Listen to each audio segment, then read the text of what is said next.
So ngayon mga kalava, andito na kami sa loob at sabi po ng teacher dito kasi may nakakilala pala sa amin na try daw namin pumunta daw dyan sa taas po dahil grade 9 na po daw kasi si Usting.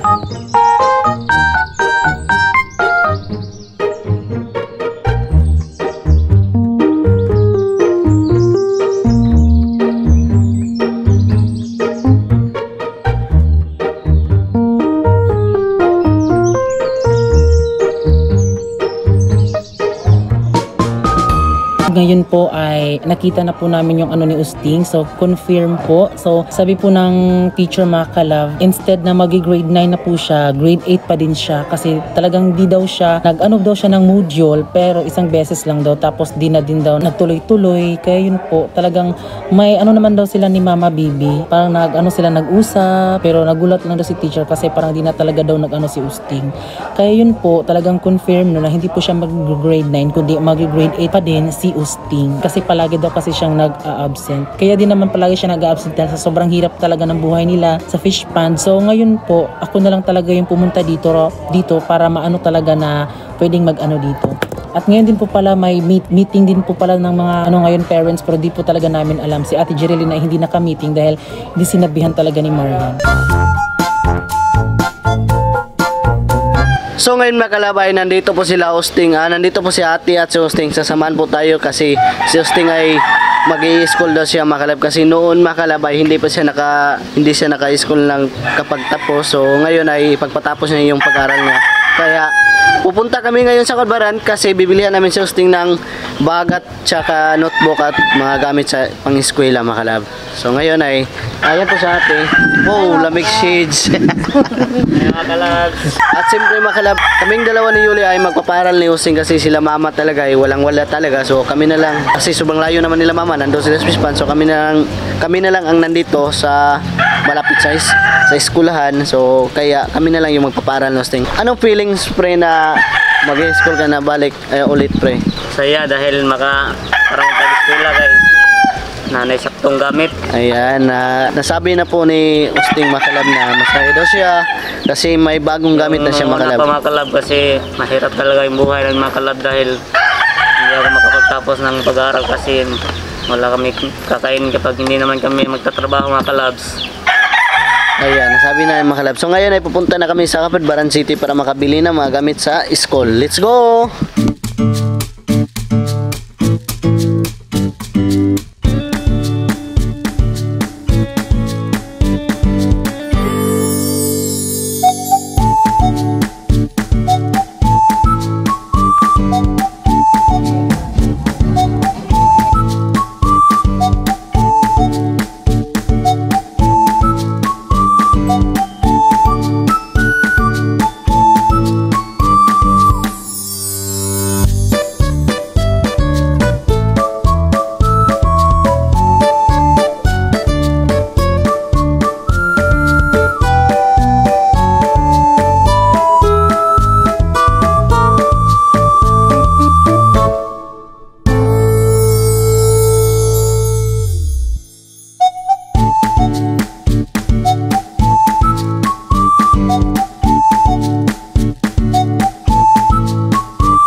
Ni Usting. So maya na po kami maghanap ng mga notebook. Talagang nahihirapan kasi yung mga notebook kasi dito is hindi po mga yarn, yung mga spring po. So ayoko po ng ganun kasi na-experience ko na po yung spring.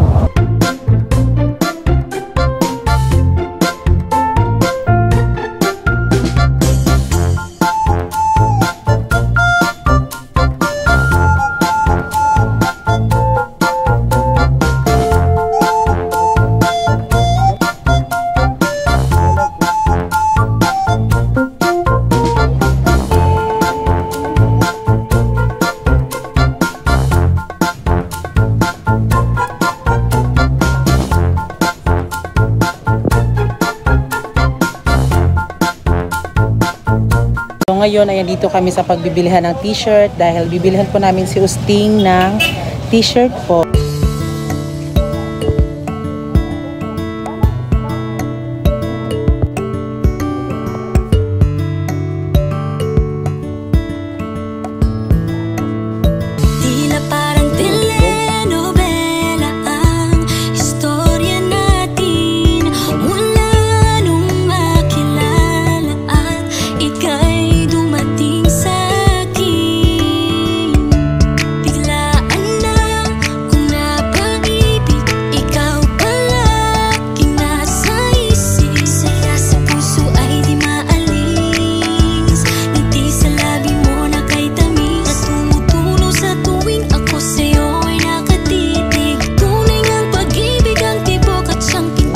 So, binilhan namin si Usting ng uniform, then white t-shirt at yung slacks.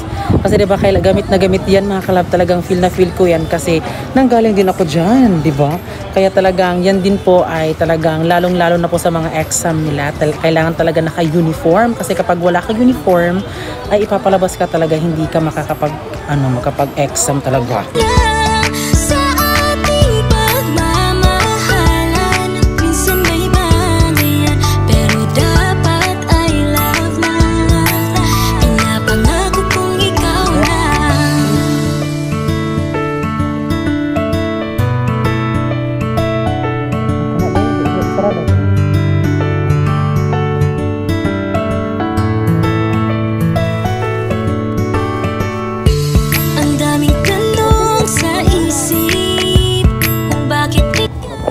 Ayan yung bag ni Usting.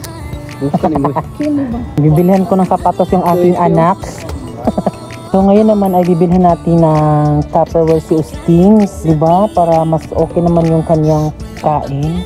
So ayan, bibilhan natin si Usting ng Tupperware talaga. Kaya huwag kayong mag-skip ng ads ha.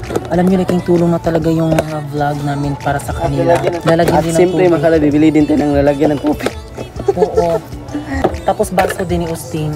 Abay mali ko, sa'yo lang ako kinikilig. Kahit ano ba kanilang sasabihin, pag-ibig sa'yo'y di ko to ililihim. Pagkat mahal kita, kahit na sino pang umalis sa ating dalawa, ikaw pa rin. Walang sinumang makakahadlang sa ating pagmamahalan. So yun mga kalab, andito na kami sa bahay. Ayan, nabili na po namin yung mga kailangan po. School supplies po nila Giselle at Usting at Marian mga kalab. Ayan. So ayan mga kalab, nandito na po kami sa bahay namin mga kalab. Hindi sa bahay ninyo mga kalab, no? Sa amin yan. So ito na po yung nabili namin mga kalab. Ito, yung mga gamit sa pang-school. Na meron po ako nabili ni Usting na school shoes mga kalab. Ayan po, bagong-bago po mga kalab. Kasi ako muna yung magpapaaral sa aking kapatid mga kalab. Kasi sila mama sa sobrang hirap talaga. Hindi maparal si Usting ni mama. Kaya malayo din sila sa kalsada mga kalab. Nandun po sila sa fish pond. Sana mga kalab, suportahan nyo kami mga kalab. Sana wag kayo mag-skip ng ads mga kalab para makapagtapos po yung pag-aral sa aking kapatid mga kalab, para makatulong din ako mga kalab. Malaki talaga yung pagbago ko ngayon mga kalab. Siguro kung hindi pa ako naging vlogger siguro mga kalab, hindi siguro ako makabili nito mga kalab, hindi sana ako makapa-eskwela sa aking mga kapatid, sa aking pamangkin mga kalab. So malaki talaga yung pagbago ko ngayon. Pero huwag kayo mag-alala mga kalab, kahit malaki yung pagbago ko ngayon mga kalab, pero yung ugali talaga natin mga kalab ay hindi pa rin nagbago. Yung Francis na nakilala nyo, yun pa rin mga kalab. Kaya ito na yung nabili namin. Meron kaming nabili na mga notebook. Ito gamit. At ito pa yung bunso namin mga kalab. So ayan, ayan, binilihan din namin ng bag mga kalab. Kasi gamit na gamit ko talaga kasi siya po yung pinapipili namin mga kalab kung ano yung gusto na bag na bilihin. Ito pala yung nagustuhan ko mga bag mga kalabs kasi itim ba? Tapos Iwas sa mabaga. Makapal. At siyempre mga kalab, no, ito yung mga notebook. At nagbili din ako ng medyas kasi wala medyas, so bibilihan natin ng bago. Ito ay sa kapatid ko mga kalab, kay Usting, at ito naman kay Giselle at Kamarian. Ayan. So ito din, binilihan din namin si Usting ng Tupperware kasi gamit na gamit to, hindi lalagyan ng mga kahit ano ulam at saka rice lang yung nilagay dito. Para hindi na po mag-uwi mga kalab kasi sa ngayon mga kalab ay balik na talaga sa dati yung eskwela. Ito din mga kalab, nagbili din kami ng lalagyan ng tubig kay Usting mga kalab pala. At siyempre mga kalab, hindi din malilimutan mga kalab yung aming favorite na pamangkin, si Giselle. So ito ay bilihan din namin si Giselle ng shoes. Yeah, Sayo. Oh, ganyan. At siyempre mga kalab, si Marian din, yung ate ni Giselle. Hey, Marian. Kasi kung bunso lang yung bibilihan natin ay si Marian ay umiyak talaga. Ay, so, pwede din naman kang Giselle yung isa tapos kang Marian yung isa. Oo nga. Tiin na lang. Sayo. Tiin ka mo daw, Giselle. Ayan. At siyempre, nagbili din kami ng mga baunanan ni Giselle kasi gamit na gamit talaga to sa pag-eskwela. Kasi si Giselle hapon na lang umuwi dito. Ayan ang baunanan mo.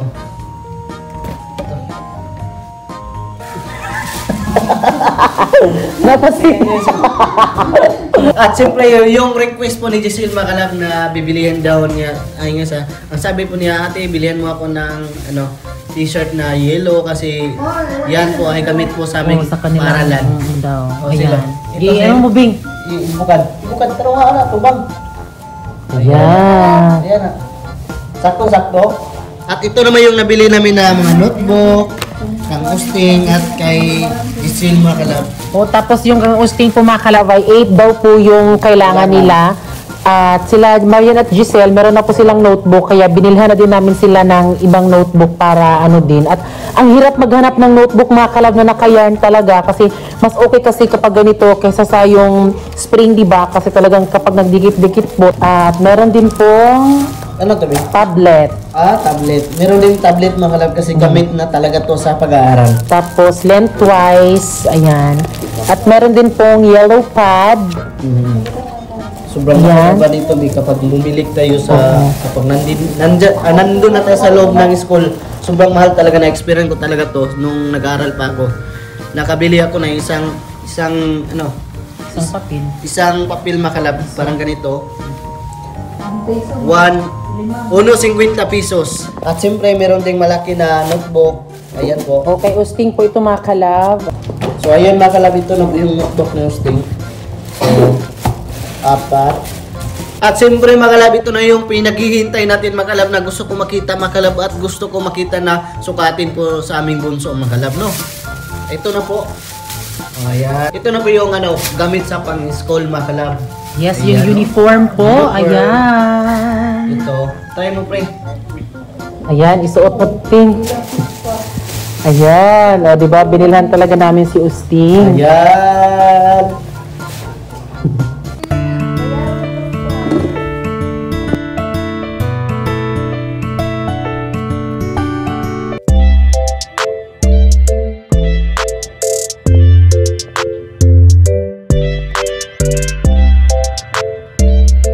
Tila parang telenovela ang istorya natin mula nung makilala at ika'y So ayan na mga kalab.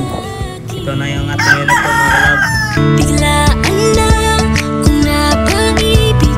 Ikaw palagi nasa isip, saya sa puso ay di maalis. So ayun mga kalab, ito na po yung nabili namin mga kalab. Ay nabili ko sa sa bunso namin mga kalab na ayan na po yung uniform nila mga kalab. So Martis mga kalab ay mag-i-school na po sila. So Mga ayan, kalab, ito na po yung pasok na ako, Martis, itsura mga ngayon, ay ito ng outfit itsura. Ayan na pala ang itsura. Outfit lang pala. So ayan, sobrang saya ko ngayon mga kalab kasi mapaaral ko na yung bunso namin sa sobrang hirap talaga mga kalab. Sana suportahan nyo kami mga kalab para lang sa makapagtapos po yung bunso ko at yung pamangkin ko mga kalab kasi ako po yung nagpapaaral sa kanila kasi wala po talaga yung pera yung ate ko at kaya ako na lang yung magpapaaral at mama ko mga kalab, pasensya mga kalab kasi ako na lang yung magpapaaral kasi sobrang layo talaga nila. So ako na lang kasi meron na mga akong pera kunti pero huwag kayong mag-alala mga kalab, at least mapagtapos po yung bunso namin na mapaaral ko lang mga kalab. Yun lang po yung wish ko mga kalab. Marami pong salamat po sa kanila mga kalab dahil nung una gusto ko po ng mangarap dahil para hindi na mahirap yung buhay namin pero wala talagang gumastos kaya ngayon sila naman ang nasa ibabaw. Sabi nila sa akin na maggastos daw sila sabi ko na okay ako mag-aaral dahil noon pa lang nung una mga kalabs gusto ko talaga na makatapos ng mag-aaral pero wala talagang pera dahil mahirap yung buhay namin sa noon. Pero ngayon, meron naman sila Pranole. Kaya kasasabi ko lang sa kanila mga club, maraming salamat po talaga sa kanila dahil binigyan nila ako ng bag at saka uniform at sabi pa nila na sila ay magpapaaral sa akin. Kaya maraming salamat po sa kanila mga clubs. Yun lang sabi ko. At siyempre din, maraming ding salamat kay Mama Inday kasi noon talaga iniisip ko talaga kung may pira lang ako na maipon-ipon na sana mapaaral ko yung kapatid ko, pero hindi ko in-expect mga kalab na kahapon mga kalab ay nandun po kami sa Codbaran kasi nagbibili po kami ng Cyclone. Nagpaplano po si Mama Inday na kayo na lang magpapaaral ni Ulysses Francis na para makapaaral niyo si Osting at si Giselle. So maraming salamat maraming salamat pala kay Mama Inday talaga kasi siya po yung nagpaplano talaga. So malaking yun lang mga kalab, maraming salamat po kay Mama Inday talaga at kay Papa Buboy din mga kalab, hindi din malilimutan hindi nakakilala mga kalab, ito pa yung ate ni Marian mga kalab. Ate ni Marian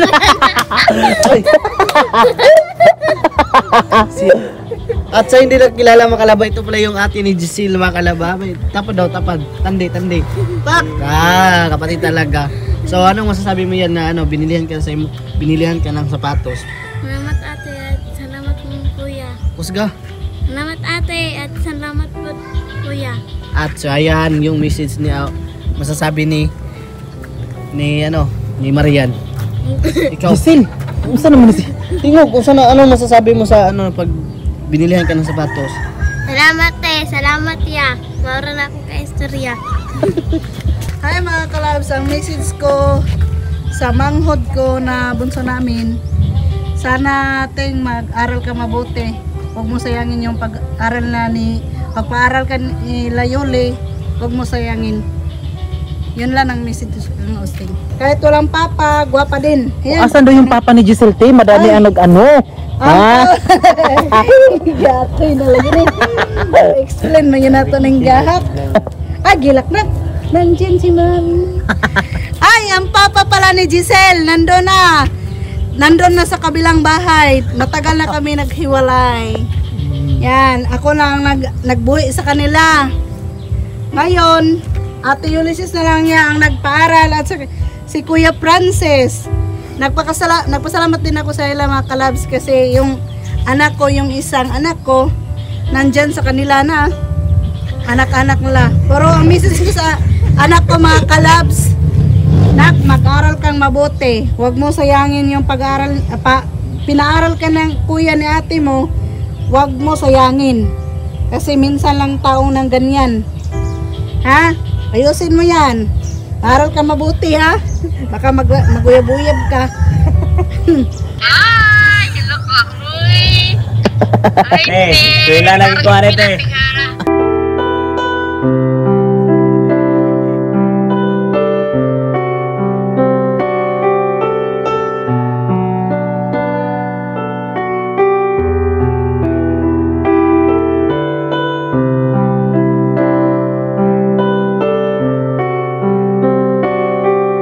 Umiyak talaga si Mama kasi ang saya talaga ni Mama makalove no. Kaluot na lang. Hilak na si Mama. Nilak man ka ma.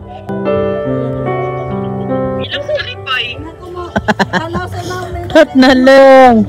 So ayan mga kalove, so super happy namin mga kalove kasi nung nag-vlog talaga kami, madami talaga kaming nasuportaan talaga. Di lang talaga namin pinapakita sa inyo. Kasi diba sabi, kung magtutulong ka, wag mo na lang ipakita. Pero talagang nalilito talaga yung isip namin. Kaya bahala na lang kung ano ang mangyari. At least, alam na Panginoon. Kaya siguro madami kaming blessing kasi madami pa kami natutulungan. Talagang hindi nyo lang talaga halata sa iba.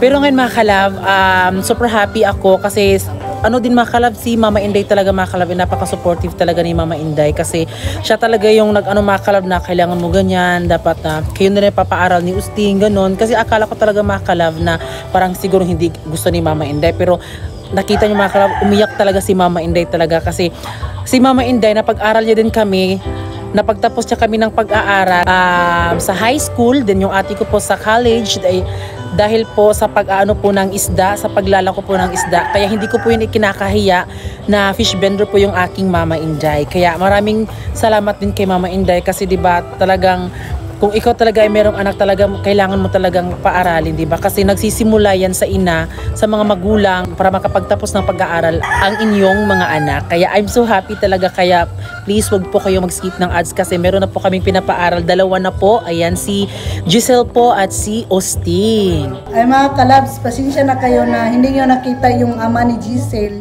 Kasi yung papa ni Giselle, yung maliit pa si Giselle at saka si Marian, matagal na kami naghiwalay sa papa niya. Si Giselle at si Marian, sa akin lang siya. Kasi yung papa nila, nag-asawa na. Yun lang mga kalabs, huwag na yun hanapin yung papa ni Giselle kasi matagal na yun. Hindi na yun nagsusuporta sa amin mga kalabs. Matagal na yun, may anak na 2, puro lalaki. Yung anak ko din 2, si Giselle at si Marian. Yun lang mga kalabs, yun lang anak ko. Huwag na niya hanapin mga kalabs sa yung papa niya kasi may asawa na, kasi yung asawa niya, si Lusa. Magsisilos yun sa akin mga kalabs. Yun lang mga kalabs.